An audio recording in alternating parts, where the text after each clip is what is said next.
Morning బ్రేక్ఫాస్ట్లో కానీ evening snack టైంలో కానీ చాలా టేస్టీగా అండ్ హెల్తీగా ఉండే సొరకాయ టిక్కీస్ని ఎలా చేయాలో ఇక్కడ చూద్దాం రండి.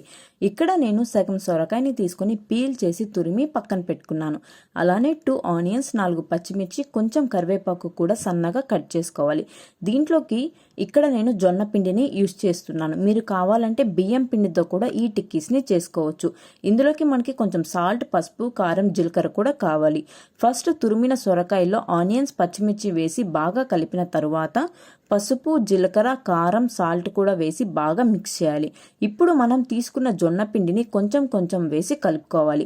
ఇందులో మనం ఎక్స్ట్రాగా వాటర్ యాడ్ చేయాల్సిన అవసరం లేదు. సొరకాయలో ఉండే వాటరే మనకి సరిపోతాయి. పిండి ముద్ద కన్సిస్టెన్సీ వచ్చాక చిన్న బాల్స్ లాగా చేసుకొని హీట్ అయిన ప్యాన్ మీద పెట్టి ఒక్కొక్కటిగా ప్రెస్ చేసుకోవచ్చు. ఇక్కడ ఫ్లేమ్ అనేది మీడియం ఫ్లేమ్లో ఉండాలి, బాగా గుర్తుంచుకోండి. అలానే ఈ టిక్కీస్ ఒక సైడ్ కాలిన తరువాత మాత్రమే ఇంకో సైడ్కి ఫ్లిప్ చేయాలి. ఇక్కడ మనం జొన్న పిండి యూస్ చేస్తున్నాం, అలానే ఆయిల్లో ఫ్రై చేయట్లేదు కాబట్టి మంచిగా హెల్తీగా ఉంటాయి.